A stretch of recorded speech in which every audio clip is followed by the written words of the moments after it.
untuk mengimarahkan majlis ilmu pada malam ini. Tuan-tuan, puan-puan yang mati sekalian, sebelum kita mempersilakan Fadil Ustaz untuk menyampaikan kuliah atau ceramah beliau, izinkan saya mempersilakan tuan-tuan dan puan-puan serta memanjangkan jemputan ini kepada seluruh muslimin muslimat untuk sama-sama mengimarahkan majlis ilmu kita insya-Allah pada hari Selasa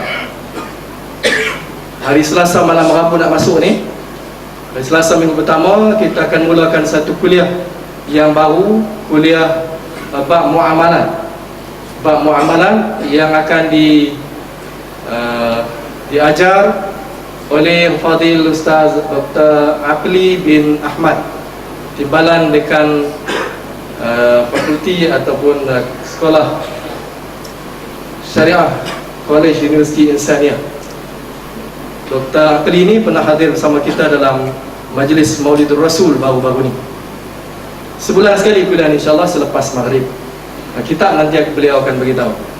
Kemudian juga program bulanan kita, iaitu pada hari Jumaat malam Sabtu nak masuk ni, minggu pertama, bersama dengan Fadil Tuan Syekh Aminuddin bin Abdul Rahim, Ahli Majlis Fatwa Negeri Kedah, dengan kitab terjemahan kitab sifat-sifat solat Nabi yang sahih, ya, pelajaran tafsir solat, memperelokkan, memperhaluskan bab sembahyang kita. Yang lain-lain tuan-tuan boleh tengok jadual. Dan akhir sekali majlis qiyamul lail bulanan pada hari Khamis malam Jumaat nak masuk ni. Khamis malam Jumaat. Kalau kalender Masehi dia jatuh 7 hari bulan lah. Ya. Hari Khamis malam Jumaat bermula pukul 4:30 pagi. Tuan-tuan, puan-puan dijemput hadir. Yang selepas solat subuh akan diadakan kuliah subuh oleh Dr. Aminur Rashid. Tuan-tuan, puan-puan dan mati sekalian, dengan tidak melengahkan masa, saya mempersilakan Al-Fadil Ustaz Tun Said untuk menyampaikan kuliah atau ilmu beliau pada malam ini. Dengan hormatnya dipersilakan Ustaz.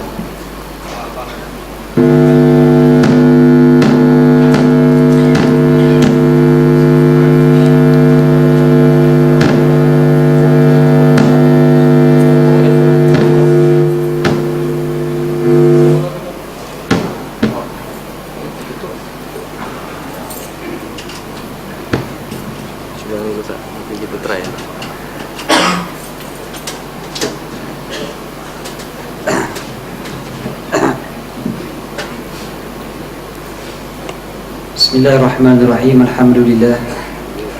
Alhamdulillahi rabbil alamin, bihi nasta'in.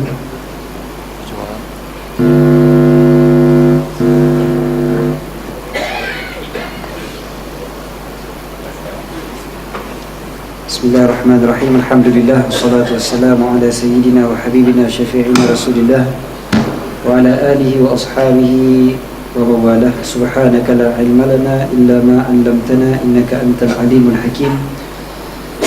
Allahumma rzuqna as-sidqa fil qawli wal ikhlasa fil 'amal. Wa ba'd. Assalamualaikum warahmatullahi wabarakatuh. Terima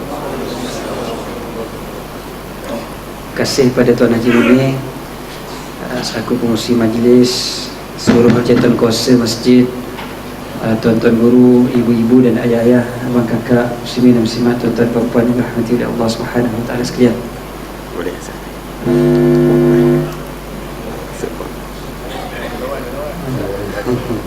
Alhamdulillah. Tak apa, suara ni jelas tak?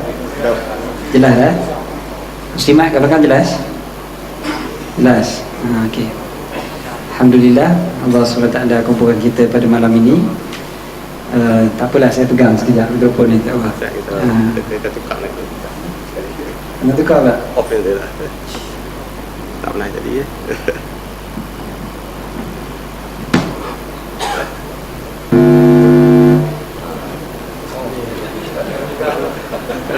Sedang awal tak?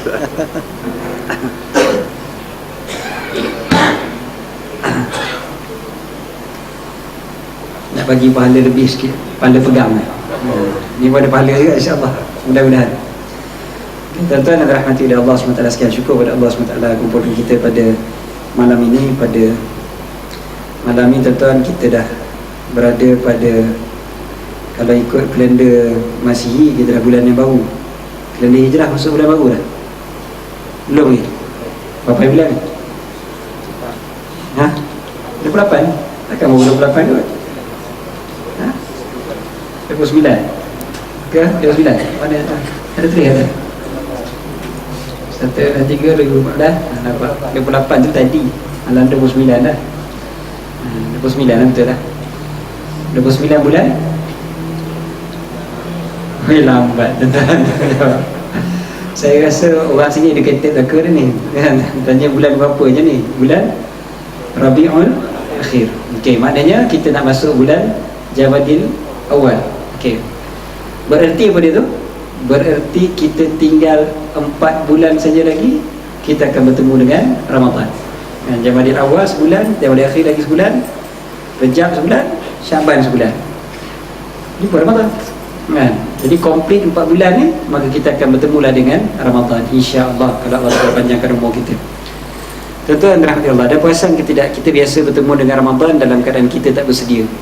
Berjumpa dengan Ramadan dalam keadaan kita tak tentu arah, dan jumpa Ramadan barulah kita nak bersedia.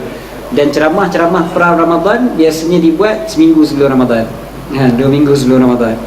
Biasanya ceramah Ramadan dibuat pada waktu tu. Sedangkan kalau kita tengok para sahabat Nabi sallallahu alaihi wasallam, 6 bulan sebelum Ramadan mereka dah tak sabar-sabar nak menanti Ramadan. Dah bersedia dah untuk bertemu dengan Ramadan. Jadi kita lagi 4 bulan nak bertemu dengan Ramadan. Mudah-mudahan kita dah mula persiapan untuk bertemu dengan Ramadan. Dan persiapan tentu sekali yang paling pentingnya adalah persiapan rohani dan juga persiapan ilmu lah kan. Dan mudah-mudahan kita ada pada malam ini di sini pun dikira sebagai salah satu daripada persiapan untuk kita berjumpa dengan Ramadan. Kalaupun Allah Ta'ala cabut nyawa kita sebelum bertemu Ramadan, mudah-mudahan Allah SWT dah menilai pahala dengan niat azam kita nak bertemu dengan Ramadan yang ni lah, lagi 4 bulan lagi ni kan.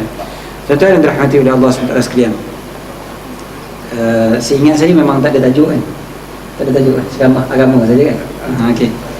Saya risau juga kadang-kadang saya tak tengok tajuk, dah habis kuliah baru AJK bagi tahu kan. Dia kata, ustaz, tajuk kita gini kan. Saya katalah, awak dah habaq? Dia kata, kami dengar ustaz mula tu kami ingat mukadimah. Sampai ke sudah mukadimah ni kan. Sampai habis tak masuk tajuk. Saya keluar baru nampak poster, besar tu di tajuk lain kan. Memang lari terus tajuk. Jadi kadang-kadang terlupa, minta maaf. Tapi yang ni tak ada tajuk, tak apalah. Saya teringat pagi kemarin saya sebut di IKIM FM dalam slot saya tu lah, slot tetap di IKIM FM setiap hari Jumaat tu secara langsung. Pagi kemarin saya, malam sebelumnya ditanya oleh penerbit, ustaz nak buat tajuk apa ni esok pagi. Saya pun nampak kat dia, saya kata tajuk kita pada esok pagi adalah cubit-cubit sayang. Penerbit tu terus jawab balik SMS saya, amboi ustaz. Dia terkejut dengan tajuk tu. Jadi yang saya nak sebutkan berkaitan dengan cubit-cubit sayang tu adalah berkenaan dengan ujian daripada Allah Subhanahu Wa Taala yang sebenarnya adalah tanda sayang Allah Taala pada kita. Idza ahabballahu 'abdan ibtalah.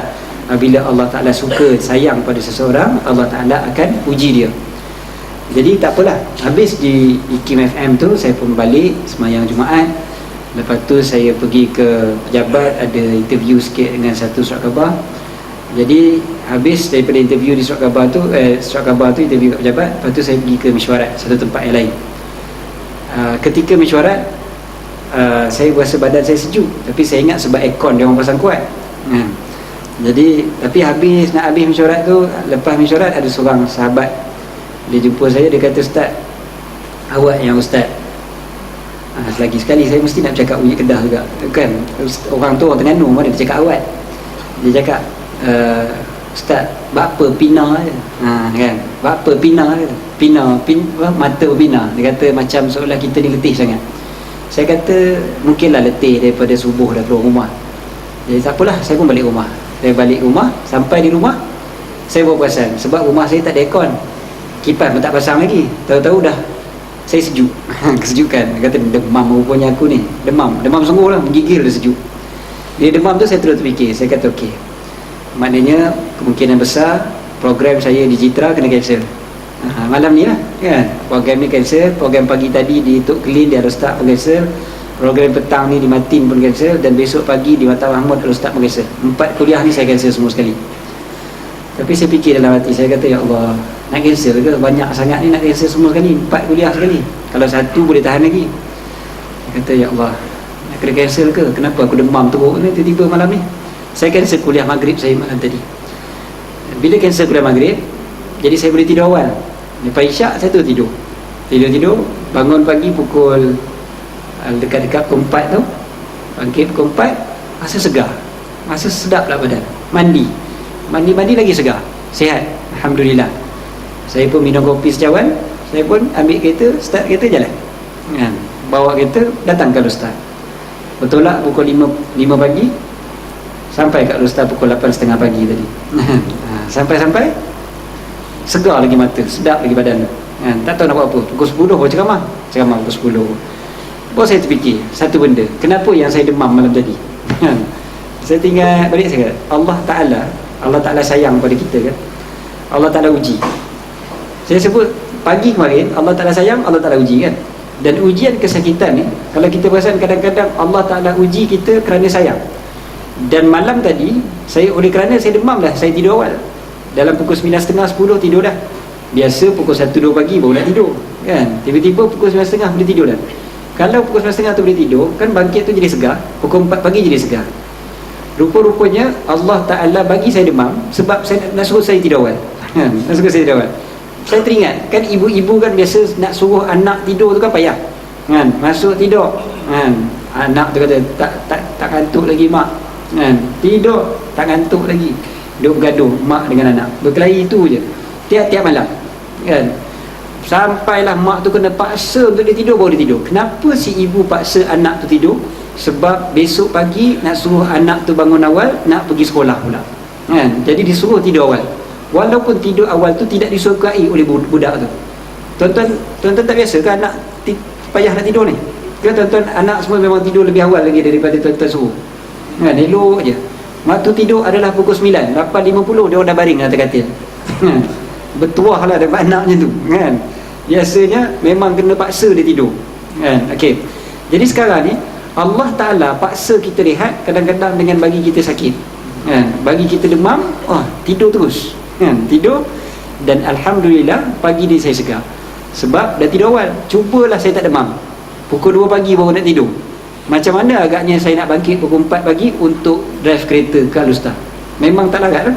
Tapi Allah Ta'ala sayang pada kita, Allah Ta'ala uji. Ini kita panggil cubit-cubit sayang tu kan. Bagi kita sakit sikit sebab kebaikan juga untuk kita. Ini contoh senang je. Contoh pada tadi nak ceritanya, Allah Ta'ala pilih kita untuk duduk dalam majlis ilmu ni kan, dengan cara bagi saya demam semalam. Kadang-kadang macam tu je. Dan kita tahu bila Allah Ta'ala pilih kita duduk dalam majlis ilmu, Allah Ta'ala nak kebaikan untuk kita. Tuan-tuan mungkin tidak ada masalah, sebab tuan-tuan kalau saya datang ke, saya tak datang ke, tuan-tuan akan tetap datang ke masjid ini kan. Sebab tu masjid ni tiap-tiap malam penuh macam ni kan. Alhamdulillah.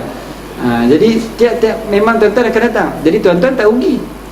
Tuan-tuan tak rugi sebab tuan-tuan akan datang majlis ilmu. Kalau saya tak ada pun mungkin tuan-tuan akan gantilah dengan ustaz mana-mana yang ada. Datanglah duduk kat depan, bagilah kuliah, bagi tazkirah, tidak ada masalahnya. Tuan-tuan akan duduk majlis ilmu. Saya yang rugi bila saya tak datang. Saya yang rugi, saya tak dapat duduk dalam majlis ilmu kan. Jadi Alhamdulillah Allah SWT kumpulkan kita. Allah Ta'ala pilih kita untuk berada dalam majlis ini pada hari ini, pada malam ini. Kita duduk dalam majlis ilmu. Alhamdulillah, syukur banyak-banyak pada Allah SWT. Itu je lah mukadimah sikit tuan-tuan. Okay? Jadi apa yang nak cerita sebenarnya malam-malam ni? Saya teringat satu benda. Petang tadi saya kuliah Muslimat dekat Matin, di Perlis. Bila saya kuliah tu, saya buat soal jawab. Banyak soalan datang ke depan, kertas-kertas soalan tu kan. Jadi saya ditanya satu soalan, dan kebetulan soalan ini lebih kurang sama ditanya juga di radio lebih kurang 2-3 minggu lepas dalam slot saya tu. Soalannya berbunyi gini. Dia kata, Ustaz, yang ini dia tanya, Ustaz, anak saya asyik buat maksiat pada Allah SWT, langgar perintah Allah Ta'ala. Adakah saya patut redha dengan perkara ini kan? Di radio ada seorang suami telefon, dia kata, Ustaz, isteri saya tak solat. Dia kata, isteri saya tak suka solat. Adakah saya patut redha je lah? Adakah saya patut redha je dengan perkara ni. Okey. Jadi soalan tu lebih kurang sama lah. Seorang suami, isterinya tak solat, seorang mak yang mana anak dia langgar perintah Allah, dua-dua tanya soalan yang sama, iaitu boleh ke tidak dia redha dengan perbuatan tu. Saya bukan nak cerita pasal redha tuan-tuan hari ni. Tuan-tuan kalau nak dengar pasal redha, tuan-tuan buka balik dekat ikim.fm, ikimfm.my. Saya pun tak ingat dia website dia apa dia. Tuan-tuan cari je lah dekat perpustakaan audio dia tu, ada lah insya-Allah tajuk redha. Tapi nak ceritakan tentang redha ni, saya baru perasan bila saya cerita pasal redha dekat radio tu, saya bercakap pasal redha, ceritalah tentang kelebihan redha dan sebagainya, bagaimana kita nak mudah redha dengan ketentuan Allah dan sebagainya. Ramai orang telefon, 90% yang telefon tu semuanya bercakap tentang redha ini, seolah-olah redha ini adalah last resort lah, kira tak ada option lain dah, barulah redha. Sebablah hujung sekali dia akan kata kita redha je lah Ustaz, redha je lah. Cuba tengok pada perkataan jelah tu. Redha je lah. Redha tu kat mana? Redha tu duduknya di hujung. Maknanya dah tak ada option, redha je lah. Seolah-olah redha ni apa dia? Orang kita faham. Saya baru perasan waktu tu. Saya baru perasan kata orang kita faham redha ni adalah pasrah, dah waktu tak boleh nak buat apa dah, maka itu namanya redha. Sedangkan redha bukan pasrah. Redha bukan berpeluk tubuh tak buat apa-apa. Redha mesti bertindak. Sebab redha dengan ketentuan Allah SWT, kan disebutkan sahabat Nabi SAW, mereka itu digolongkan oleh Allah sebagai golongan yang redha. Tapi mereka tetap buat amal makruf, mereka tetap buat nahi mungkar. Maknanya redha tetapi mereka tetap buat amal makruf dan nahi mungkar. Bermakna redha itu bukan berada di ujung. Redha itu daripada awal lagi. Kita tahu ini adalah ketetapan Allah. Allah Ta'ala letakkan kita begini, tapi kita kena berusaha sebab Allah Ta'ala jadikan kita hamba yang wajib berusaha. Dah lah. Kita berusaha sebab Allah Ta'ala suruh kita usaha. Rupa-rupanya ini adalah salah satu daripada perkataan yang banyak masyarakat kita salah faham. Ini yang saya nak sebut malam ni tuan-tuan. Mustalahat ataupun istilah yang kita faham dengan cara yang salah. Kadang-kadang kita faham dengan budaya, kadang-kadang kita faham dengan cara orang luar cuba fahamkan kita. Kadang-kadang kita cuba faham dengan akal kita semata-mata, bukan dengan kefahaman agama. Saya ambil beberapa contoh. Tadi contoh redha. Redha tu bukan begitu. Redha macam contoh tadi, bapa ataupun suami tak boleh redha macam tu je. Isteri tak tutup aurat, isteri tak solat. Isteri tak solat, dia redha isteri tak solat, berdosa hukum dia. Sebab redha dengan maksiat adalah maksiat. Redha bil maksiat, maksiat. Tapi bila redha dengan maksiat tu maksiat, jadi macam mana kita nak redha? Redha bahawasanya Allah Ta'ala jadikan kita suami dia, jadi kita kena cuba saya upaya untuk betulkan dia. Itu namanya redha. Jadi kena berusaha. Jangan redha dengan perbuatan maksiat, itu haram. Jadi redha seorang mak tadi pada anak tadi, anak aku buat maksiat, aku redha, aku ni jadi mak dia. Allah Ta'ala dah tetapkan begitu. Jadi aku kena usaha untuk menyelamatkan dia. Itu baru namanya redha. Kalau kita berpasrah saja, tak boleh nak buat apa dah, redha je lah, itu bukan redha. Walaupun mulut sebut redha je lah. Itu satu sudut. Okey, kita perhatikan beberapa perkataan lagi. Tuan-tuan, saya ambil satu perkataan yang agak besar. Bukan besar, benda tu tak besar, kecil je. Tapi bila sebut, nescaya ramailah di kalangan kita yang akan berkerut kening dengarnya. Boleh bila sebut contoh perkataan, contohnya perkataan babi. Ustaz, masjid Ustaz, jangan sebut babi Ustaz. Ba alif ba ya. Kan sebut gitu. Ataupun khinzir. Ataupun apa? Lembu pendek. Okey. Tak sah dia sebut benda tu. Sebut pun tak boleh. Kan? Sebut pun tak boleh perkataan tu. Seolah-olahnya dia tu dosa besar. Babi tu tak dosa besar Ustaz, masuk neraka dia tu. Mana ada babi masuk neraka, betul tak? Mana ada babi dosa besar? Haram Ustaz. Okey, haram tu kat mana? Haram tu bukan pada babi je, betul tak? Haram itu pada perbuatan manusia yang makan babi, kan? Okey, perkataan haram, saya perasan yang ada di kalangan kita yang tersilap pandang perkataan haram ni bila macam ni. Saya cerita tentang bulan haram, waktu tu bulan Muharram baru ni.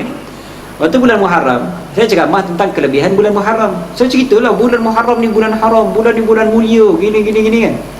cerita pasal kemuliaan bulan haram ni. Ujung sekali ceramah ada seorang makcik angkat-angkat kata, Ustaz dah kata daripada tadi bulan ni bulan haram, tapi kau mana pula haram tu mulia Ustaz? Ujung sekali barulah ditanya soalan kan? Haram tapi mulia. Kata pelik Ustaz, macam mana haram tapi mulia? Jadi rupa-rupanya sebab kita salah faham, perkataan haram itu kita letakkan pada objek tu yang salah. Objek yang haram itu yang salah. Sedangkan haram adalah hukum taklifi. Hukum taklifi ni hukum yang dipertanggungjawabkan ke atas manusia yang mukallaf. Mukallaf ni maksudnya apa? Yang dah balik dan berakal, macam kita semua. Dan bila yang dah balik dan berakal dipanggil mukallaf. Mukallaf ni dipertanggungjawabkan, maka hukum itu dipertanggungjawabkan ke atas kita. Itu yang ada 5. Yang ada wajib, sunat, harus, makruh dan haram. 5 hukum ni dipanggil hukum taklifi. Hukum ada pertanggungjawaban. Dan bila hukum tu ada tanggungjawab, tanggungjawab tu siapa? Atas kita, bukan atas benda tu, bukan atas objek tu. Dia kalau haram makan babi, bukan babi tu yang berdosa kalau kita makan dia. Yang berdosa siapa dia? Kita. Jadi kita tak melihat terus negatif pada benda yang haram itu. Seorang kita punya jijik dengan babi kan, sebut pun tak boleh, betul tak? Ni saya sebut 6 kali dah. Ada di kalangan kita 6 kali berkerut. Setiap kali sebut pun dia punya kening automatik kerut. Sebut pun tak boleh. Sampai keluar teka-teki budak-budak buat kan, dulu rajalah gila-gila dulu kan, tahun 80-an. Saya pun dah ingat lagi sampai sekarang. Dia boleh buat teka-teki apa dia? Teka-teki dia, kenapa anak babi jalan tunduk. Itu pun pelik. Apalah sebab dia kan, bulan depannya dia jawab kan. Dia jawab sebab dia malu mak dia babi. Nah, tu yang tunduk jadi jalan kan. Malu rupanya kan. Ini teka-teki yang tak betul tuan-tuan. Tuan-tuan jangan buat. Ni saya bagi contoh benda tak betul. Nak kata nampak hinanya babi tu, teruk sangat. Sedangkan saya bukan nak membela babi tuan-tuan bukan. Nak ceritanya haram tu bukan pada dia kan. Antara dia dengan orang yang makan dia, terpaksa guna perkataan dia kan. Siapa yang lebih teruk? Orang yang makan kan, bukan dia tu. Sebab yang makan tu yang masuk neraka, bukan dia. Maknanya lebih teruknya adalah yang makan dia. Jadi sudah ceritanya, kita kadang-kadang tak kita letakkan perkataan haram itu jadi jijik kita tengok pada objek. Apa kesan dia? Kesan dia adalah tuan-tuan, kita tidak terlalu, kita jijik dengan orang makan babi lebih lagi berbanding dengan kita jijik dengan orang yang makan rasuah ataupun riba. Sebab haram itu dilihat pada objek itu. Memang betul babi itu kita jijik, tak nafikan sebab dia tu najis, okey, tak ada masalah. Melainkan sebahagian je lah daripada kita, bukan kita lah, tuan-tuan pun tak ada kot, sebahagian daripada orang di luar sana yang mana dia rasa babi tu cute kan. Tak ada Ustaz, cute kata, pink kata. Ada kan, ada yang letak kat YouTube dia berpeluk lagi dengan babi tu, ada budak Melayu kan. Tapi okey lah, itu dia, peduli dia lah. Kebanyakan kita dia akan rasa jijik dan kita akan rasa kotor sebab dia memang najis yang berat, najis mughalazah. Okey lah, tak ada masalah, memang dia najis mughalazah, jangan pula peluk dia kan. Nak ceritanya, kita tengok pada benda tu sebagai najis dan benda tu tak elok, huduh dan sebagainya, maka kita nampak haram ke atas dia sangat besar berbanding dengan haramnya makan riba ataupun rasuah. Sedangkan haram makan riba dan rasuah ni dilaknat oleh Rasulullah SAW. Siapa yang menghalalkan riba sampai diisytiharkan perang dengan Allah Subhanahu Wa Taala dalam Al-Quran. Mana ada orang makan babi diisytiharkan perang dengan Allah? Tak. Mana ada orang makan babi dilaknat oleh Rasulullah SAW? Tapi berdosa lah. Jangan kata tak berdosa pula, berdosa. Tapi tidak sampai ke tahap dilaknat oleh Rasulullah SAW. Kalau benda yang dilaknat oleh Rasulullah SAW, maknanya benda tu besar. Sebab Rasulullah SAW laisa bil'an, Nabi SAW bukan seorang yang suka melaknat. Nabi SAW bukan orang yang kuat melaknat orang. Tapi bila Nabi SAW sebut satu perkataan laknat, maknanya benda tu besar kan? Benda tu hebat, dahsyat. Dan yang Nabi SAW laknat salah satunya apa dia? Makan riba kan? Makan rasuah dalam hadis yang lain. Maknanya benda tu besar.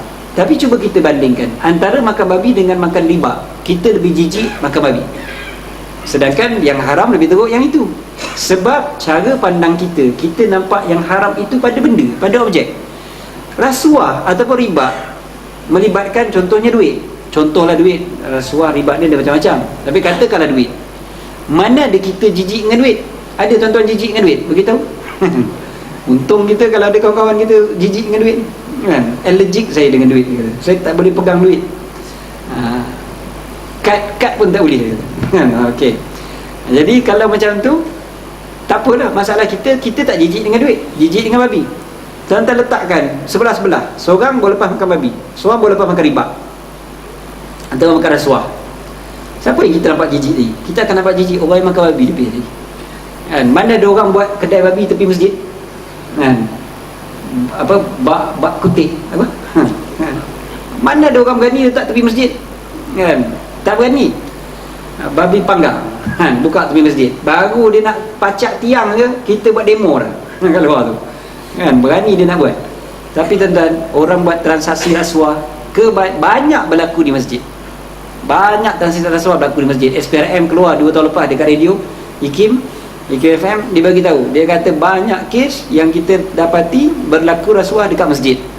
Bukan pegawai masjid, tidak. Pegawai masjid ada juga sikit-sikit, tapi yang biasanya berlaku, dia gunakan masjid tu sebagai tempat dia, sebab dia rasa orang SPRM pun takkan datang lah kot masjid dia tu. Takkan orang nak sangka. Sampai bila buat rakaman tu tuan-tuan, rakaman transaksi rasuah tu sebagai bukti, siap ada background bunyi azan ni. Background bunyi azan tengah cerita pasal rasuah. Benda tu biasa berlaku. Tak adanya orang rasa pelik dan sebagainya.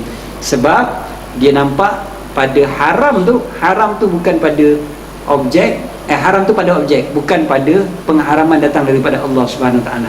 Kalau kita nampak haram daripada Allah Subhanahu Wa Taala, maka ketika tu kita lebih jijik orang makan rasuah sebenarnya. Ini tidak, orang makan rasuah boleh jadi wakil rakyat gitu tuan. Tak jijik lah tu tuan. Ada wakil rakyat berani kata saya makan babi. Kan? Disabitkan kesalahan makan babi. kesalahan gitu. Saya pun tak tahu ada kesalahan kat Malaysia. Katalah ada. Kan? Dia ditangkap ketika sedang makan babi. Taubat orang tak ngundi dia lagi dah. Kan? Tapi kalau rasuah tak ada benda. Dah disabitkan politik wang, kan? Kena pecat daripada parti dia. Boleh lagi menang pilihan raya. Sebab orang tak jijik. Ni saya bukan cerita politik, saya cerita tentang cara pandang. Cara pandang kita akan nampak jijik pada benda. Duit tak jijik, tak ada masalah. Maka rasuah tu kita nampak kecil, riba kita nampak kecil. Sedangkan dari segi Islam, riba dan rasuah itu jauh lebih besar dosa dia berbanding dengan makan babi. Okey, itu satu contoh daripada contoh-contoh perkataan haram yang kadang-kadang kita tak nampak, kita salah pandang. Sebablah perkataan haram ni, dia tidak secara automatik objek tu jadi negatif. Sebablah Masjidil Haram adalah masjid paling mulia, bulan haram adalah bulan yang mulia, walaupun namanya haram kan? Masjidil Haram, masjid paling mulia sekali kan Masjidil Haram. Tanah haram kan tanah paling mulia. Tanah haram Mekah, tanah haram Madinah kan tanah haram.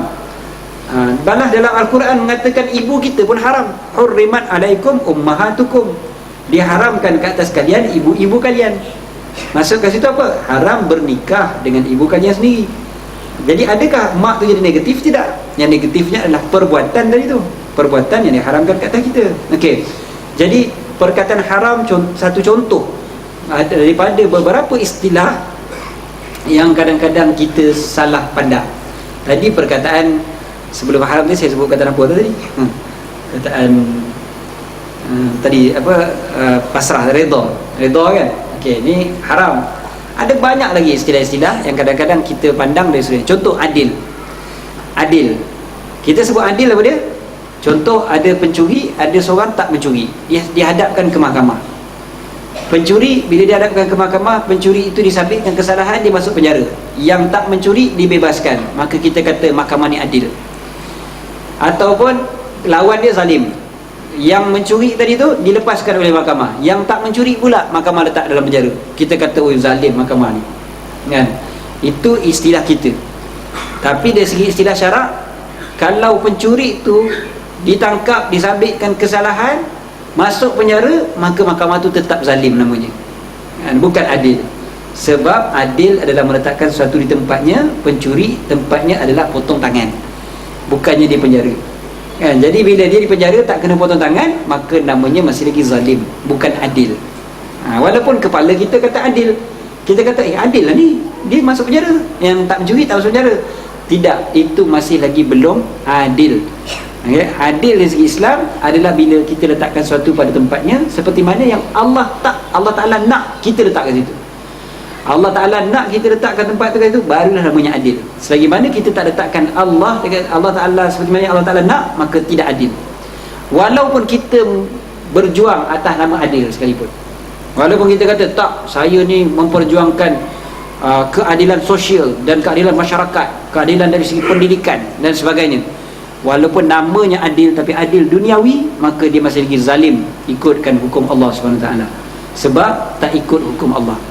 Nah, itu contoh perkataan-perkataan yang kadang-kadang kita fahami dengan cara yang salah.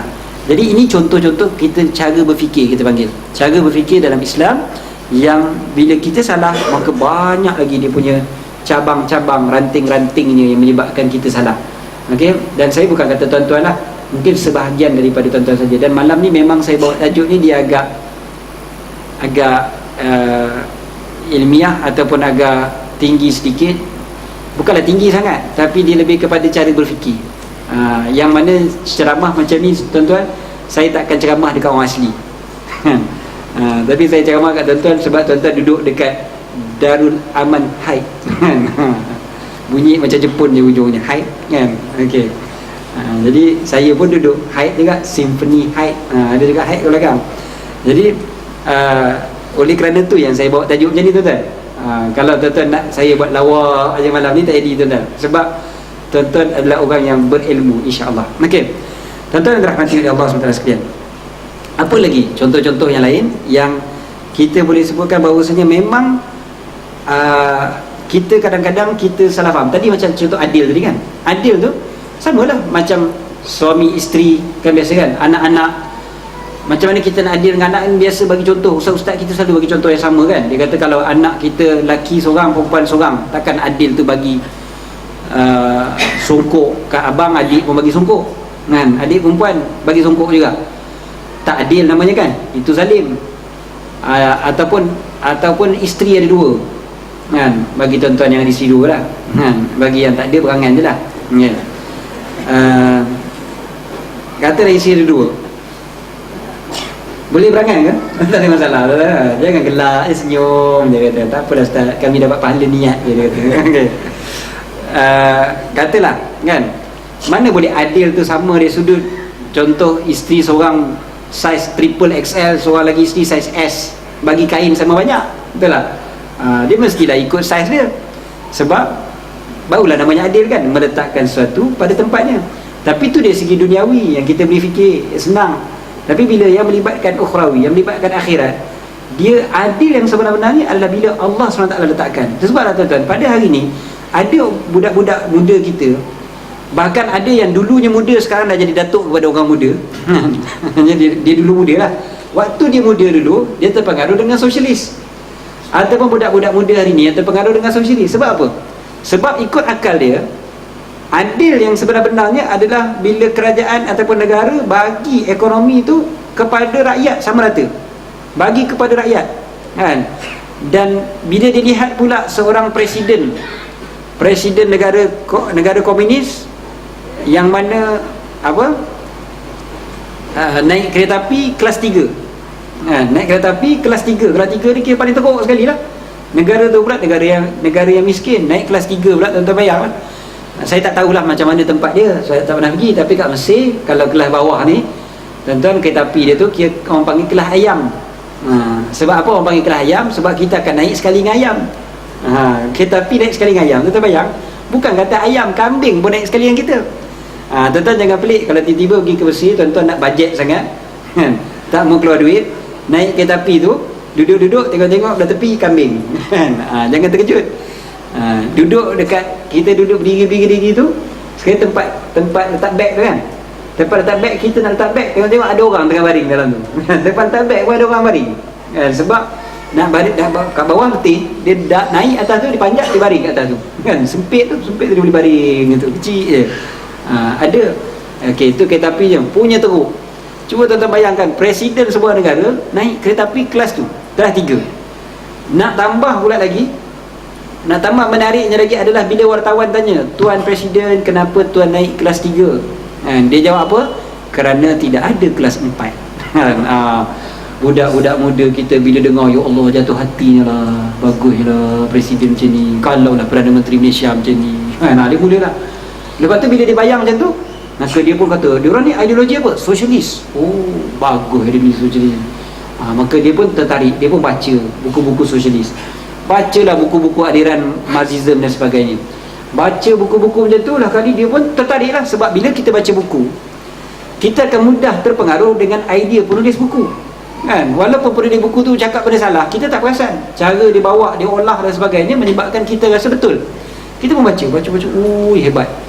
Lah kali terpengaruhlah dengan cara fikir orang sosialis yang menolak agama dan sebagainya.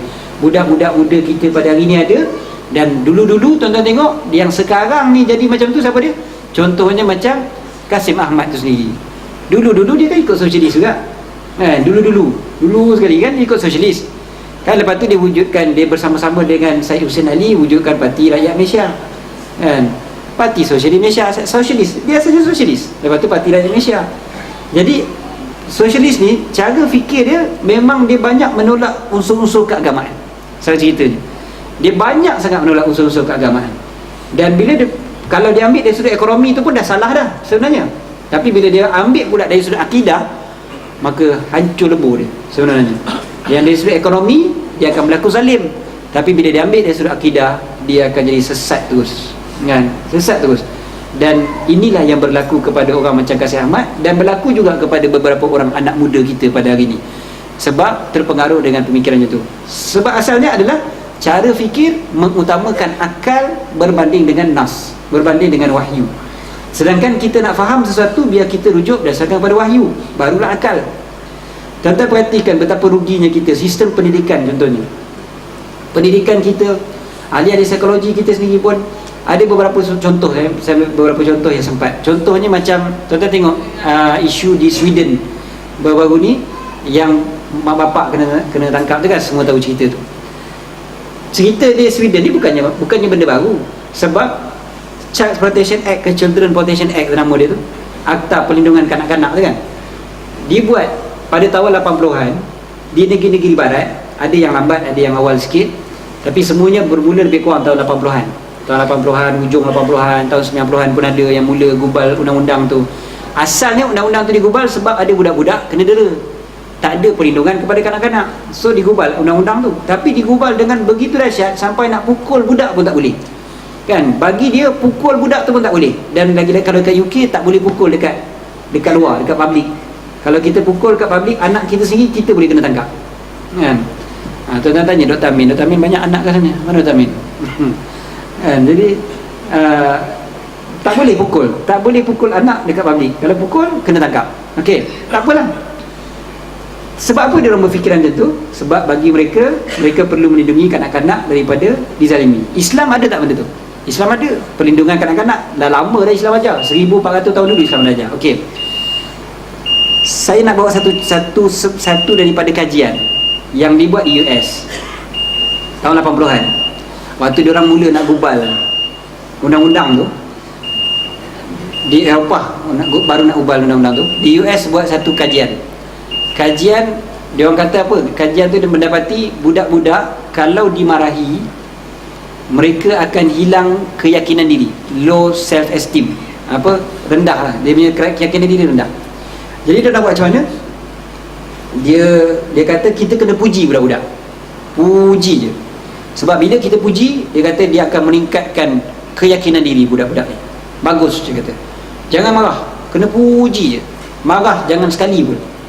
Oh, dia kena puji je lah. Puji je. Lepas tu macam mana? Kalau budak tu tak lulus biasa pun puji juga. Puji je. Carilah cara nak puji pun. Ada yang kata, kita puji je mana? Budak balik dapat nombor 37 bah. 37, bagus. Kan? Kawan-kawannya dapat nombor 37, tak dapat nombor 40. Look at the bright side, positive aspect. Tengok.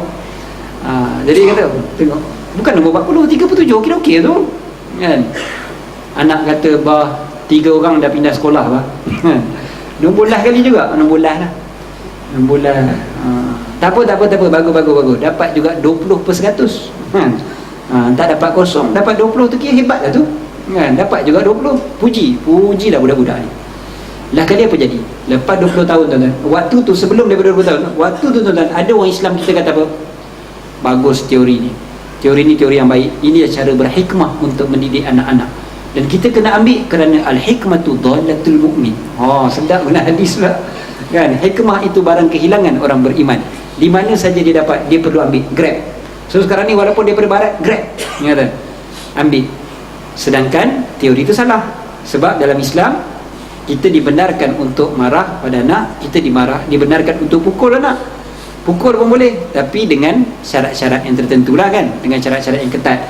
Tapi boleh pukul, bukan tak boleh pukul. Ada syaratnya, tapi boleh pukul. Ada sebab, ada syaratnya. Okey, selesai. Dia orang kata tak boleh langsung. Apa jadi lepas 20 tahun? Dia keluarkan pula kajian baru tuan-tuan. Ini kajian saya jumpa, saya terbaca dekat internet tahun 2005 ke 2006. Saya baca kajian ni. Dia kata rupa-rupanya dia kata anak-anak yang dia buat kajian mengatakan tak dipukul, tidak dimarahi, ini akhirnya melahirkan satu golongan, satu generasi yang dipanggil overpraise generation. Generasi telajak pujian. Dah puji tak habis, telajak puji rupanya. Apa kesan dia? Overpraise ni, dia jadi tak tentu arah. Dia kalau kena marah, sekali kena marah, dia akan mengamuk. Dia akan mudah nak bunuh diri. Dia mudah nak mengamuk, tembak sana tembak sini. Dia mudah dia punya tekanan perasaan dia mudah tertekan perasaan dia kalau kena kritik dan sebagainya, sebab dia tidak dibiasakan dengan kritikan dan sebagainya waktu kecil. Ini contoh saya kata al-hikmatu dhalatul mu'min. Perkataan hikmah tu jangan terus ambil daripada barat. Tengok dulu Islam sesuai ke tidak. Kalau bercanggah dengan Islam ataupun Islam bawa benda lebih baik, kenapa pula kita kata itu hikmah? Itu bukan hikmah. Hikmah kalaulah betul bawa oleh Al-Quran dan hadis, maka itu hikmah.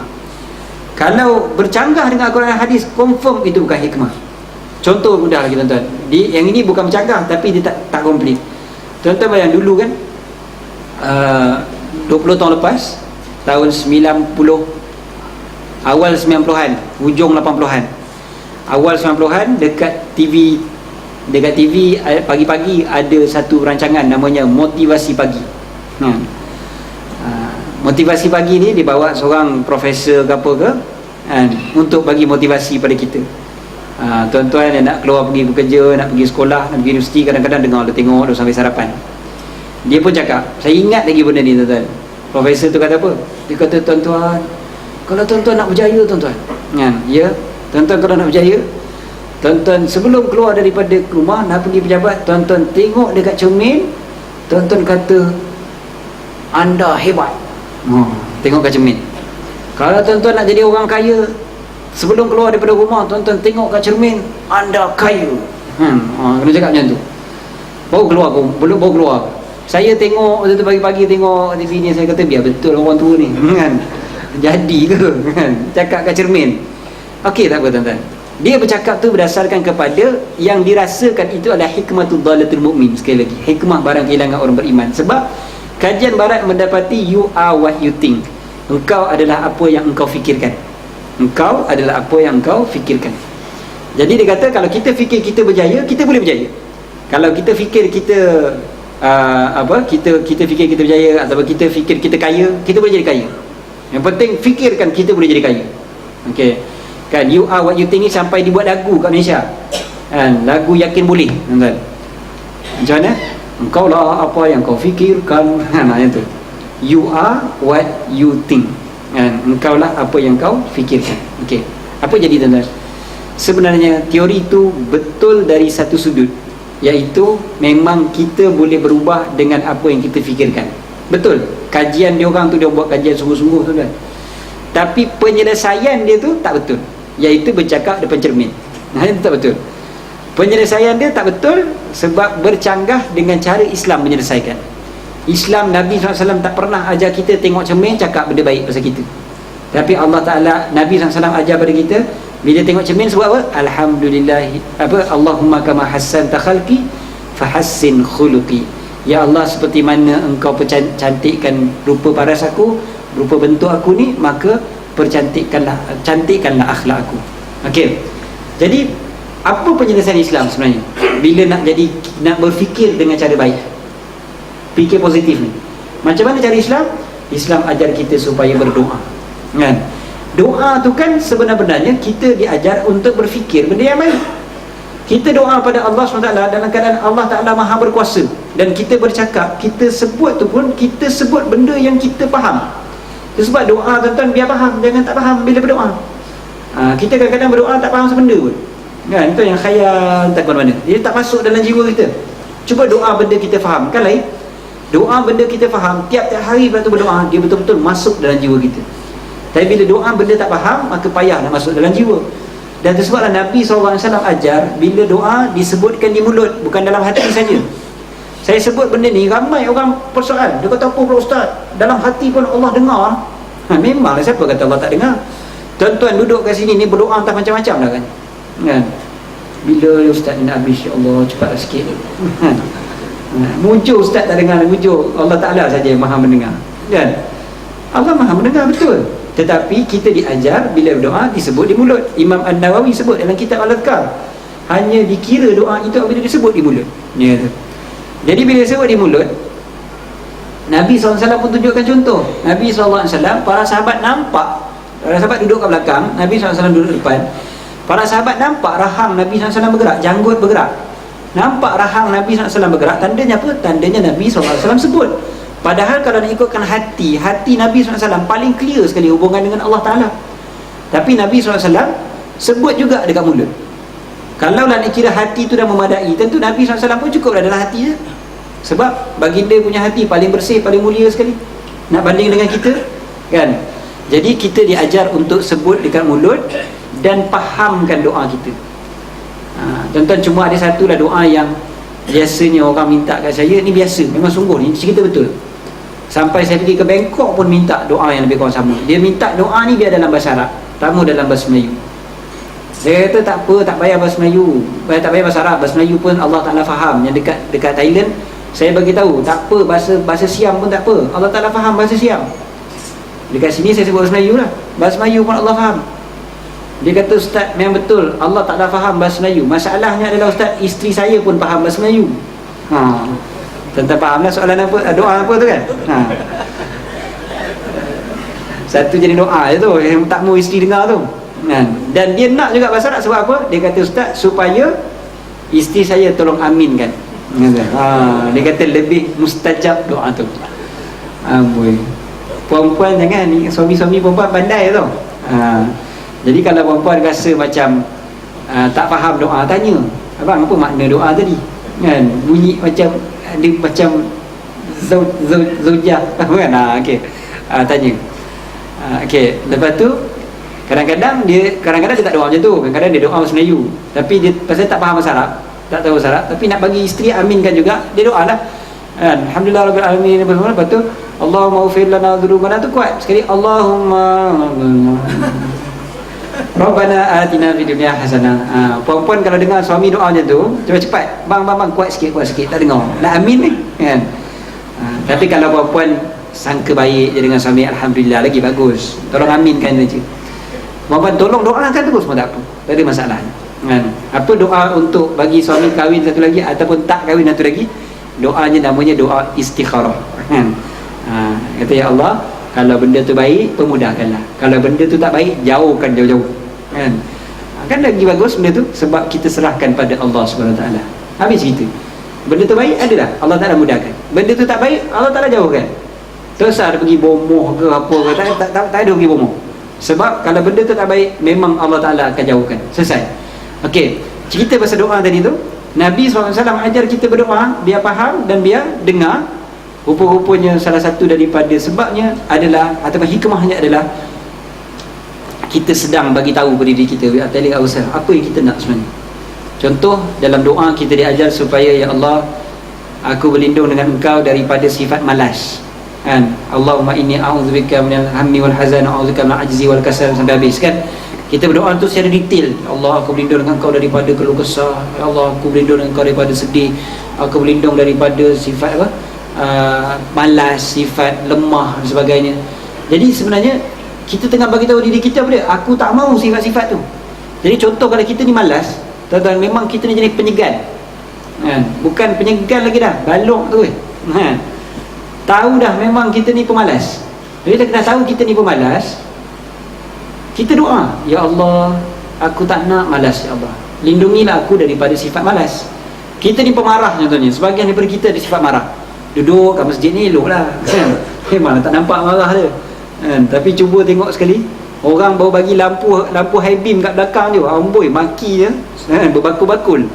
Padahal bagi lampu high beam je kat belakang, rupa-rupanya kawan, sebab dia bagi high beam. Kita mengamuk tu, biasa je. Memang jenis pandang baran, dia memang cepat sangat, abang apa, short fuse kan. Dia cepat sangat, meletup terus dia.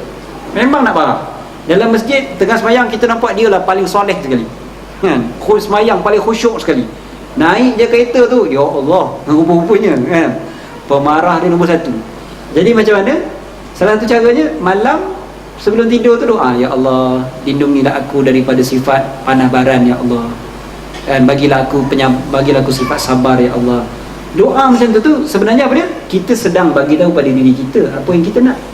Kita bagi tahu pada diri kita, aku tak nak marah ni, aku tak nak. Jadi tiap-tiap hari kita berdoa, nanti lama kelawan mudah-mudahan Allah Ta'ala punya kuasa, tapi kita sedang bagi tahu pada diri kita, jadi lebih kuat dia punya kesan, efek dia. Sama juga macam kaya tadi, tuan-tuan bayang, dia bercakap depan cermin kan, kamu kaya, cakap depan cermin, tengok balik muka, macam tak boleh. Boleh ke ni? Tak boleh. Pasal kita berharap kepada makhluk, iaitu diri kita sendiri. Cuba kita berharap pada Allah SWT, ya Allah, kayakanlah aku. Kita tahu Allah memang maha kaya, Allah Ta'ala maha memberi rezeki, Allah Ta'ala boleh kayakan kita. Kan lebih yakin kita banding dengan tengok cermin. Itu beza dengan barat. Barat dia punya kajian tu, kajian yang tidak ada unsur ketuhanan.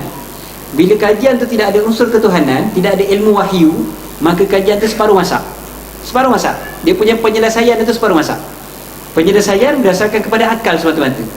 Tapi para ulama kita dah ajar, macam Imam Al-Ghazali contohnya, ajar 1000 tahun lepas. Imam Al-Ghazali dah ajar benda tu penyelesaian yang sempurna, sebab penyelesaian datang daripada wahyu Allah SWT, datang daripada Al-Quran. Confirm dah itulah yang terbaik, penyelesaian yang terbaik. Jadi ini cara fikir kita yang kadang-kadang tersilap bila kita nampak apa yang datang daripada barat itu sebagai hikmah. Walaupun saya tak nafikan sebahagian daripadanya hikmah, selagi mana tidak bercanggah dengan Islam. Lagi tak bercanggah Islam, mungkin dia hikmah, mungkin tidak. Tapi kalau bercanggah dengan Islam, confirm tidak hikmah. Ataupun Islam dah ajar penyelesaian yang lebih baik, pastilah penyelesaian Islam itulah yang hikmah sebenar-benarnya. Bukan semata-mata kerana dia datang ke barat, dibentangkan dengan cara yang baik, packaging dia cantik, dia wrap baik-baik, maka kita nampak benda tu indah, sedangkan dalamnya separuh masak. Tapi yang datang dengan Islam ni kadang-kadang kita yang presentkan dengan cara yang tak best. Dia punya packaging dia tak lawa, padahal konten dia baik. Jadi kita tinggal cantikkan packaging dia supaya orang boleh terima. Itu saja sebenarnya. Itulah hikmah yang sebenarnya. Itu contoh istilah yang kadang-kadang kita salah faham. Tuan-tuan yang dirahmati oleh Allah, ini saya bagikan beberapa contoh, dan malam ni saya ingat ceramah saya ni tak banyak yang berbentuk praktikal. Dia lebih banyak kepada bentuk pemikiran. Saya punya ceramah biasanya bentuk praktikal. Saya pun tak tahu kenapa malam ni macam ni, kan? Tapi itulah saya rasa sebab tuan-tuan lah. Sebab tuan-tuan, salah tuan-tuan juga, bukan saya. Okay. Mungkinlah sebab itulah saya datang ke Kedah ni, biasa ceramah macam pagi tadi kuliah solat, cerita memang betul-betul praktikal daripada awal sampai habis, cerita solat aja, kan? Dan tapi tuan-tuan saya tengok, sebab tuan-tuan ada guru-guru yang hebat yang mengajar bab solat, ada Syekh Hamiduddin, masya-Allah, orang yang hebat, orang yang ilmunya luas. Mengajar bab muamalat, ada Dr. Akli, orang yang ilmunya luas, PhD Al-Azhar tuan-tuan, kan? Apa lagi nak, kan? Master Al-Azhar, PhD Al-Azhar, nak kata apa lagi, kan? Jadi itu Dr. Akli. Tapi kalau dia datang ke tempat tuan-tuan, tuan-tuan pula tak datang, maka tuan-tuan lain rugi. Itu je lah, kan? Sebab orangnya sangat alim. Dekat tuan-tuan pun ada Dr. Amin Rashid Atiban, orang yang alim, orang yang hebat. Kalau tuan-tuan yang lepaskan peluang, maka tuan-tuan lah orang yang rugi. Gitu je, kan? Jadi orang-orang alim ni banyak lah. Jadi malam ni saya tak payah cerita pasal detail-detail sangat. Kita lebih pergi kepada dasar-dasar. Dan tuan-tuan, mudah-mudahan bila kita mengaji, pastikan dapat keberkatan daripada mengaji itu. Sebab hebat tara mana pun guru yang mengajar, bila kita tak ada keberkatan bila mengaji, maka tak ada gunanya pun, tak ada manfaat pun daripada pengajian kita tu. Dapat pahala lah, tapi keluar daripada kuliah tak dapat nak amalkan. Guru hebat, tapi keluar daripada kuliah entahlah apa benda aku nak buat pun tak tahu kan. Sebab kita tak dapat keberkatan. Tapi bila dapat keberkatan, keluar daripada kuliah, kita masih lagi ada manfaat. Ada manfaat yang kita dapat. Contohnya kita boleh amalkan ataupun kita boleh sebarkan ilmu tersebut. Itu penting berkat. Ada orang kalau fikir dengan akal memang tak jadi benda ni, tuan-tuan. Orang macam Kasih Ahmad dan geng, dia takkan fikir tentang keberkatan. Sebab Nabi SAW pun dia kata postman saja kan. Jadi berkat-berkat ni memang tak boleh, sebab akal tak mencapai benda tu. Akal kata kalau kita dah dengar, kita faham, maka kita boleh proses lah kan. Itu akal kita kata. Tapi bila bab ilmu ni kita belajar, para guru kita kata ada satu istilah namanya berkat. Jadi walaupun akal kita dengar, telinga kita dengar, masuk dalam kepala, akal kita ada baik, kita faham apa yang kita belajar, tapi kita tak boleh proses kan dengan badan kita. Antara sebabnya kerana keberkatan tu tak ada. Keberkatan tu tak ada, maka ilmu tu tinggal hanya storage dalam hard disk, apa data yang distorekan dalam hard disk kita saja. Itu je. Dia tak boleh buat apa-apa. Dia tak boleh nak diproses sebab tidak ada keberkatan. Jadi pastikan dapat keberkatan tu. Saya pernah sebut tentang berkat ni. Saya cerita tentang buku contohnya kan. Saya kata buku, tuan-tuan, kitab, tuan-tuan mengaji. Kalau ada kitab depan ni kan, kalau mengaji berkitab, jangan letak barang atas daripada kitab, jangan letak kitab duduk kat bawah kan, atas lantai dan sebagainya. Letak kitab tu biar dia duduk kat atas. Dia kata jangan letak, kadang-kadang letak handphone atas kitab, letak kunci kereta atas kitab, apa semua kan. Ada orang, saya ceramah di Dublin baru ni, ada seorang abang tu dia cakap, "Ustaz, sure ke Ustaz cakap macam tu? Ustaz macam bagi power pada kitab tu kan? Dia kata kitab tu tak ada kuasa Ustaz, Allah je maha berkuasa kan? Bukan syirik dah tu kan."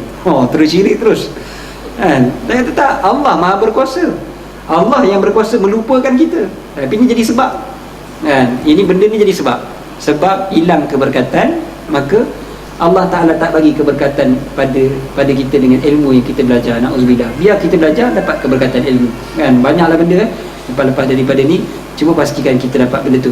Sampai Imam Asy-Syafi'i buka muka surat kitab depan untuk guru dia, Imam Malik kan guru pada Imam Syafi'i. Imam Syafi'i nak buka muka surat tu pun dia buka senyap, perlahan-lahan aja. Sebab tak nak Imam Malik dengar, tak nak ganggu Imam Malik tengah mengajar. Buka helaian kertas, padahal kertas tu kitab yang dia mengaji dengan Imam Malik tu, bukan kitab lain, bukan buka komik tu kan. Buka kitab tu sendiri. Kitab tu dibuka senyap-senyap. Jadi kata sebab tak nak Imam Malik terganggu dengan aku buka muka surat. Kita dengan handphone berbunyi, relax kan. Kadang-kadang tu kita mengajar, ada orang dia siap tu dia SMS dekat handphone tu, bunyi betul, relax aja dia depan guru, tak ada masalah langsung. Sebab lupa bahawasanya keberkatan tu penting. Dia kata tak ada, saya dengar kan. Mana berkat sebenarnya kan? Apatah lagi kalau kita buat benda lebih besar lagi daripada tu kan, hilang tu keberkatan tu. Imam Abu Hanifah tak menunjurkan kaki ke rumah tok guru dia, ke arah rumah tok guru dia selama 30 tahun sampai tok guru dia meninggal dunia. Tuan-tuan bayanglah, ke arah bukan menghadap tok guru dia, ke arah rumah tok guru dia pun dia tak buat kan, selama 30 tahun sampai tok guru dia meninggal dunia baru dia boleh menghadap kaki ke situ. Kita siap sembuh asap rokok pergi buka tok guru bukan tuan-tuan, ini orang tempat lain lah kan. Tuan-tuan tak isap rokok kan. Okey, fatwa Kedah bukan rokok tu haram ke? Okay. Jadi itu contohlah saya sebutkan bahawasanya kadang-kadang keberkatan dan sebagainya tu dia memang satu benda yang penting sangat-sangat sebenarnya bila kita mengaji. Dan bila kita mengaji dapat keberkatan, insya-Allah kita akan nampak hasil dia. Tuan-tuan tengok banyak orang, banyak ulama baca Imam Syafi'i tu kan jadi hebat macam tu, salah satu sebabnya adalah dengan adab dengan guru dia, keberkatan yang dia dapat.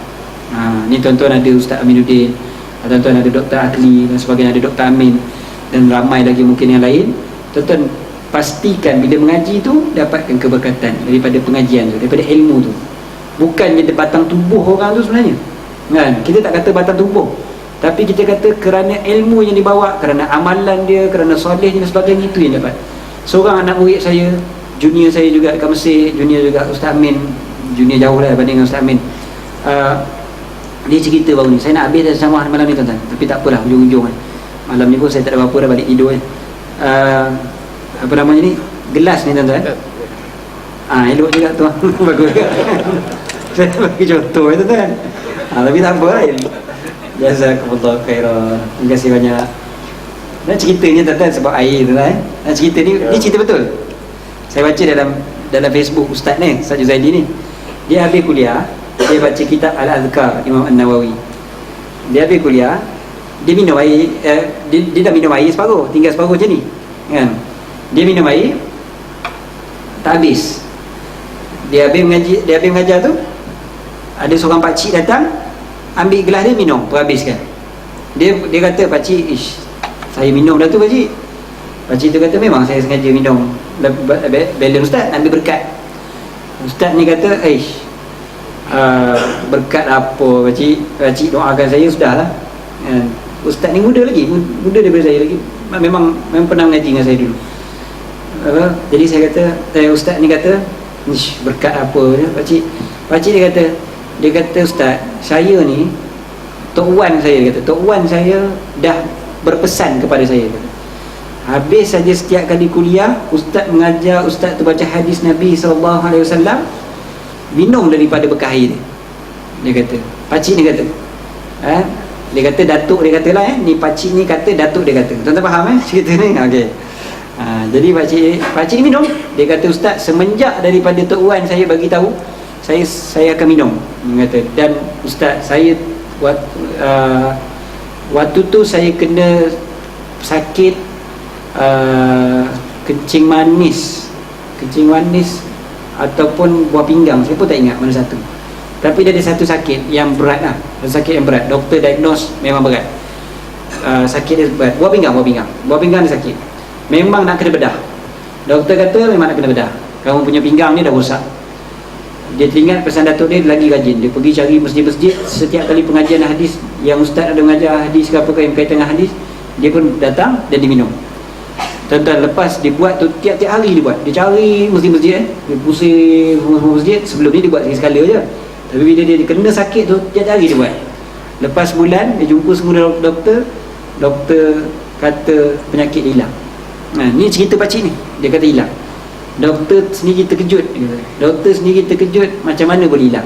Macam mana boleh hilang? Dia kata tiba-tiba hilang tanpa ada apa-apa ubat doktor dia ambil lah. Tapi ubat doktor dia ambil tu ubat doktor yang sekadar tahan dan sebagainya. Doktor kata memang kena bedah juga. Tuan-tuan, nak ceritanya, ni cerita ni bukan cerita dongeng tu, tadi baru minggu lepas je. Baru minggu lepas je saya terbaca cerita Facebook tu, saya teringat. Ustaz ni dia kata, maknanya dia pun terkejut lah. Rupanya ini salah satu sebab apa? Sebab kecintaan pada Nabi SAW, dan juga keberkatan majlis ilmu yang duk sebut tentang Nabi SAW. Majlis hadis Nabi SAW confirm duk sebut tentang Nabi SAW, cakap pasal Nabi SAW dan sebagainya. Air tu sebab air tu menjadi sebab je lah. Air menjadi sebab kepada keberkatan yang dia dapat. Dan Alhamdulillah, itu contoh. Tapi contoh macam tu kadang-kadang kita kata bukan itu matlamat utamanya, tapi lebih kepada adalah untuk kita dapat ilmu yang bermanfaat. Kita nak mengaji supaya kita dapat amalkan dengan ikhlas, dan mudah-mudahan Allah Ta'ala kurniakan kita keberkatan dan kita akan dapatlah kebaikannya dunia dan akhirat. Tuan-tuan rahmati Allah, cukup setakat tu insya-Allah untuk malam ni. Dan saya dah sebut tadi, kita lagi 4 bulan saja lagi nak bertemu dengan bulan Ramadan. Mudah-mudahan dalam tempoh 4 bulan ni rajin-rajinlah datang mengaji. Tuan-tuan, 4 bulan ni rajin-rajinlah, penuhkanlah masjid ni dengan pengajian. Datanglah setiap pengajian, dan jangan pilih-pilih pengajian. Jangan pilih pengajian ustaz tu keluar TV ke ustaz tu tak keluar TV, ustaz tu pandai buat lawak ke ustaz tu tak pandai buat lawak, kan? Ustaz tu pandai menyanyi ke tak pandai menyanyi, contohnya, kan? Kadang-kadang kita milih-milih, kan? Ustaz pandai buat lawak pula, kan? Kita pun seronok. Balik ke rumah kita gelak lagi kadang-kadang, kan? Dia punya lawak 20 minit, kita gelak 40 minit kadang-kadang. Jadi kita seronok macam tu, kan? Tapi masalahnya yang kita hafal lawak dia je kan? Yang tak lawak tak hafal, lupa dah ilmu dia. Yang lawak semua hafal. Buat koleksi jenaka Ustaz Azhar Idrus kan? Siap buat koleksi jenaka lagi. Tanya balik ilmu dapat ke tidak? Tak ingat langsung kata. Sebab datang dengan niat nak dengar kelakar kan? Ustaz buat cerita kelakar kan? Ingat terus. Sebar terus kat WhatsApp dan sebagainya. Tuan-tuan, kadang-kadang pilih menyanyi kan, macam Ustaz Bollywood kan, baguslah. Tapi kalau kita nak dengar dia punya nyanyi je, rugilah. Tapi kita nak dengar ilmu dia kan? Dia nyanyi tu adalah tarikan, tak apalah. Tapi kalau itu semata-mata jadi kita dengar Ustaz tak pandai buat kelakar, kena pula Ustaz jenis serius tu mengajar kan, satu-satu pula tu bercakap sepatah kan, kita pun letih, masjid pun makin tak ramai orang, kita rugilah. Sebab kita tak nak ambil isi tu kan. Jadi isi tu, ilmu tu yang kita nak, bukan presentation tu, ilmu tu kita nak. Jadi ilmu tu penuh kan tuan-tuan. Ustaz-ustaz mana datang mengajilah, buka kitab mengaji. Mudah-mudahan lagi 4 bulan kita bertemu Ramadan, kita punya ilmu memang bertambah banyak banding dengan tahun lepas. Jangan kita bertemu Ramadan tahun ni dalam keadaan lebih tak bersedia pula banding dengan tahun lepas, rugilah kita. Ataupun sama je macam tahun lepas, rugi. Biar Ramadan kali ni kita berjumpa dengan keadaan ilmu kita makin bertambah banyak. Jangan malam pertama Ramadan dia bertanya lagi pasal niat puasa kan? Tak tahu lagi. Bab tarawih pun niat tak ingat lah kan? Bab tarawih macam mana syarat-syarat rukun-rukunnya pun tak ingat lah kan? Sampai satu soalan yang tadi kata nak berhenti dah, tiba-tiba keluar pula contoh ni saya ulang balik dah banyak kali dah. Contoh ni 5 tahun tuan-tuan saya ulang. Sebab saya seronok sangat dengan contoh ni. Bukan seronok apa, saya subhanallah, ini kira soalan pelik dalam ranking nombor 1. Saya banyak orang tanya soalan tiap-tiap hari, berpuluh-puluh soalan kan. Tapi banyak-banyak berpuluh soalan sejak bertahun-tahun ni, kira dah beribu soalan. Tapi yang ini duduk ranking nombor 1 soalan dia. Jadi apa dia?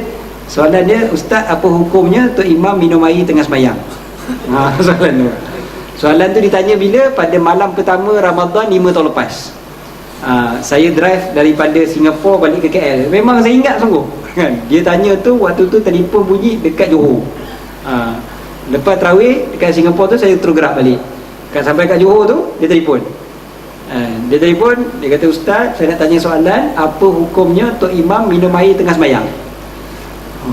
Jadi saya pun, ya betul kamu Tok Imam minum air tengah sembahyang? Dia kata betul Ustaz kan? Saya kata tak ada kot, kamu salah tengok kot. Tak ada Ustaz, saya tengok dengan mata kepala saya sendiri kan? Saya kata salah tengok kot. Tak ada Ustaz, saya duduk sah pertama Ustaz, sah pertama nampak jelas Imam tu minum air tengah sembahyang. Saya kata ini ya betul, mana ada Tok Imam jahil macam tu sampai minum air tengah sembahyang. Budak kecil pun tak minum air tengah sembahyang. Dia kata tahu Ustaz betul. Okey, saya tanya balik, kalau betul Tok Imam tu minum air tengah sembahyang, dia minum air tu ketika berdiri ke, ketika rokok ke, ketika sujud? Lain ke hukum ni? Sama je hukum dia sebenarnya, saja je saya tanya soalan tu. Dia kata dah Ustaz, bukan waktu diri, bukan waktu rokok, bukan waktu sujud. Betul tu bila? Ustaz, kan kita sembahyang tarawih, lepas 2 rakaat bagi salam. Lepas bagi salam dia minum air. Okey. Lepas bagi salam minum air. Dia punya soalan tu seolah-olah dia memang tengah sembahyang minum air tu kan. Saya kata saya kata astagfirullah, kamu ni, dia dah bagi salam tu, dia pergi makan Pizza Hut dulu pun boleh. Saya ingat jawapan saya waktu tu. Dia bagi salam, pergi makan Pizza Hut dulu boleh. Dia marah pula saya tuan-tuan kan. Ustaz ni main-main pula, orang tanya betul-betul kan. Saya kata betul. Kata apa masalahnya dia pergi makan minum? Dah habis dah semayang tu. Kata tak habis lagi Ustaz, main tarawih 20 rakaat. Itu dia. Tak faham tu. Macam tu betul kan. Saya kata dah 2 rakaat tu bagi salam dah habis kan. Oh gitu kan. Gitulah. Lepas tu telefon putus. Dia telefon pula. Dia telefon lagi sekali. Tapi Ustaz, dia lagi dia macam tu. Tak habis lagi. Itu masa ingat tu. Tapi Ustaz, Tok Imam tu minum air Ustaz. Saya kata apa masalahnya? Yalah Ustaz, dia lepas tu jadi imam kami lagi. Yalah memang dia imam. Apa masalahnya? Dia tak puas hati lagi tu, imam jadi imam. Dia kata, yalah Ustaz, tapi lepas tu dia jadi imam lagi. Saya kata, apa masalahnya? Dia jadi imam lagi. Yalah Ustaz, dia kan dah minum air Ustaz, batal air semayang dia. Batal air semayang pula minum air kan. Ini mazhab mana tak tahu, mazhab jahili dia panggil kan. Dia sampai gitu sekali. Sebab jahil. Tuan-tuan bayang malam pertama Ramadan macam mana? Masjid surau melimpah keluar tu tak? Ramai orang macam wajib kan. Orang Melayu kan malam pertama Ramadan tarawih hukumnya wajib wajib tahap paling tinggi sekali kan. Kalah sembahyang Isyak kan. Wajib paling tinggi sekali malam pertama Ramadan mesti sembahyang. Malam ke-10 dah tak wajib dah. Dia wajib malam pertama. Sebab itulah melimpah keluar kan. Kalau dia tak semayang malam pertama Ramadan, dia tak berani duduk kat luar rumah lepak itu sahur tu kan, sebab malu tak pergi semayang tarawih kan. Dia gitu. Tak pergi semayang Isyak, relax lah. Duduk depan rumah waktu Isyak tak ada masalah. Waktu semayang tarawih jangan ada duduk kat luar. Waktu tu kata apa dia ni tarawih tak pergi teruk tu kan. Jadi gitu. Okey, orang ni tadi tuan-tuan, malam pertama tarawih dia boleh duduk saf pertama. Maksudnya apa? Maksudnya dia bukan datang lambat-lambat.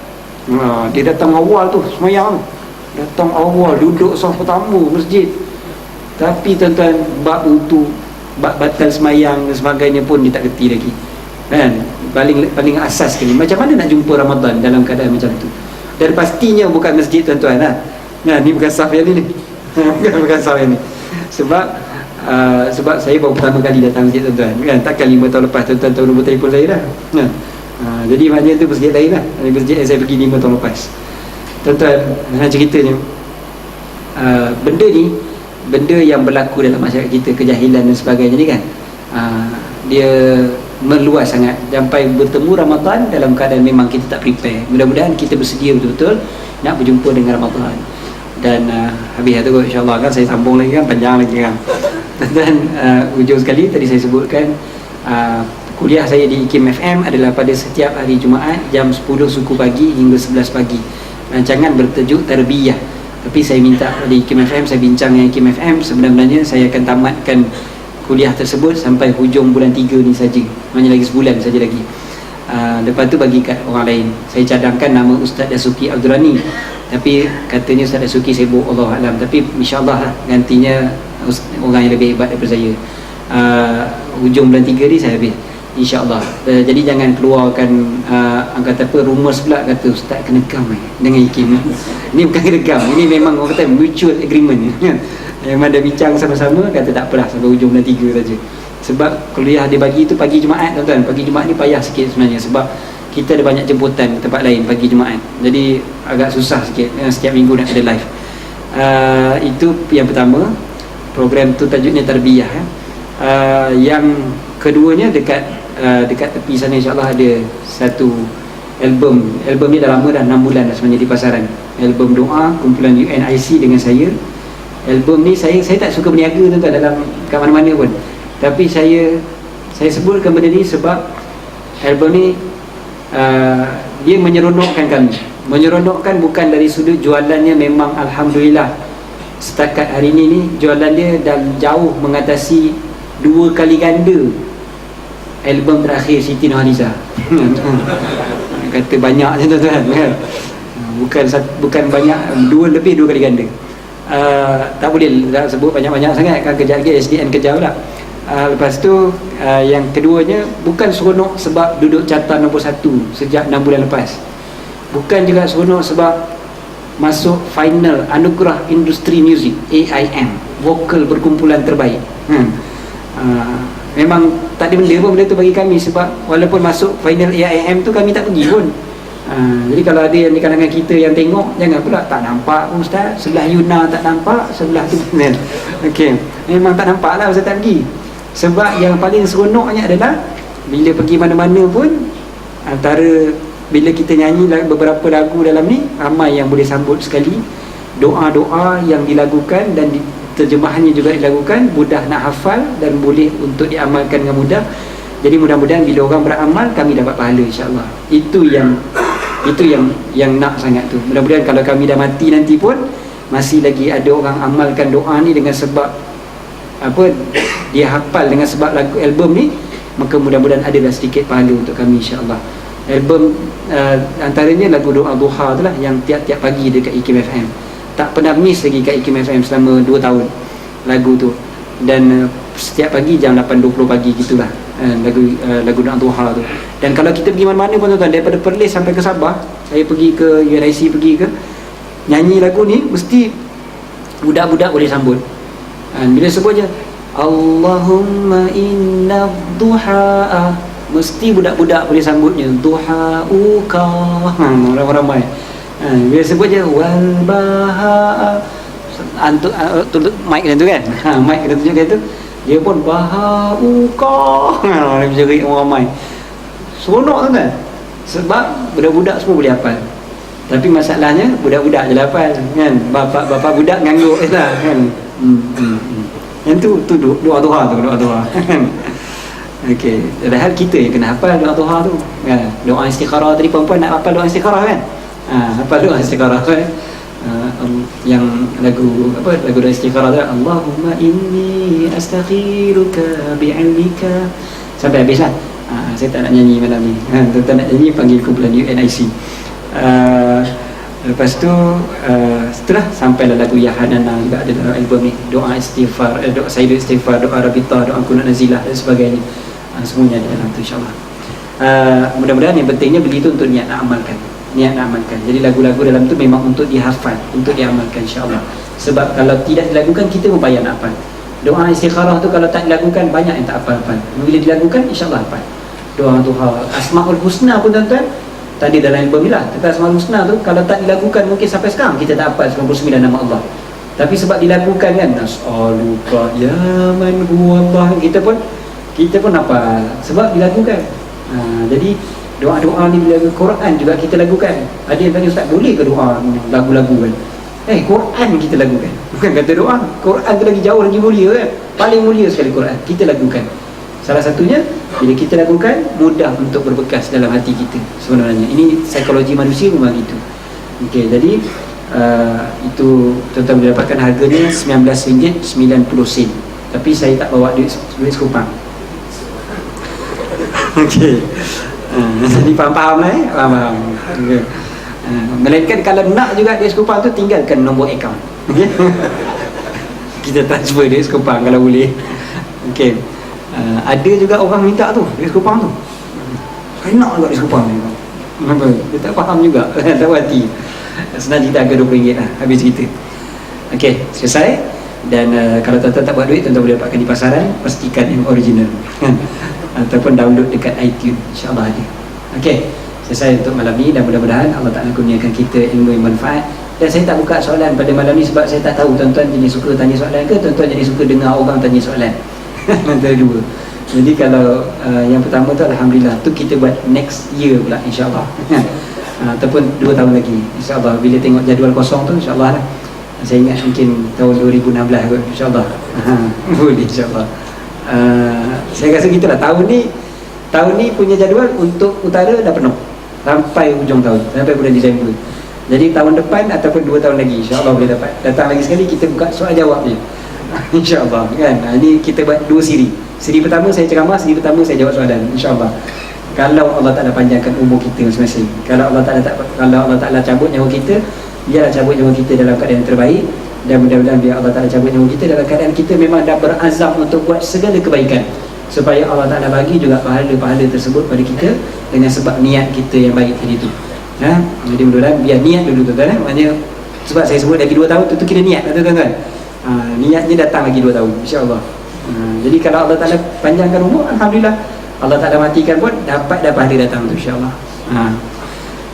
Macam tu juga kita baca kitab tuan-tuan. Baca kitab, tuan-tuan niatkan habis. Kalau tak habis, kita habis dulu. Antara dua. Sama ada kita habis atau kita habis. Kalau kita habis dulu pun, kita dah dapat pahala baca kitab tu sampai habis. Sebab kita dah niat untuk belajar sampai habis. Wallahu a'lam. Aqulu qawli hadza wa astaghfirullahal azim li wa lakum. Bismillahirrahmanirrahim. Rabbana anfa'na bima 'allamtana, rabbi 'allimna alladhi yanfa'una, rabbi faqihna wa faqih ahlana wa qarabatin lana fi dinina wa al-kutri untha wa dhakar, rabbi waffiqna wa waffiqhum lima tartadika wa anfiqna karama warzuqil kulla halalan da'ima wa akhir la atkiya ala ma nazal khairin fa kulla syar, rabbana waslih lana kulla syu'un wa qir rabbi ridha minkal uyun wa qri anna rabbana fil ladiyun qabla an ta'tina rusulul manun waghfir wastur anta akram man satar. Sallallahu alaihi sayyidina wa habibina Muhammad wa ala alihi wa sahbihi wa baraka wa sallam. Alhamdulillahi rabbil alamin.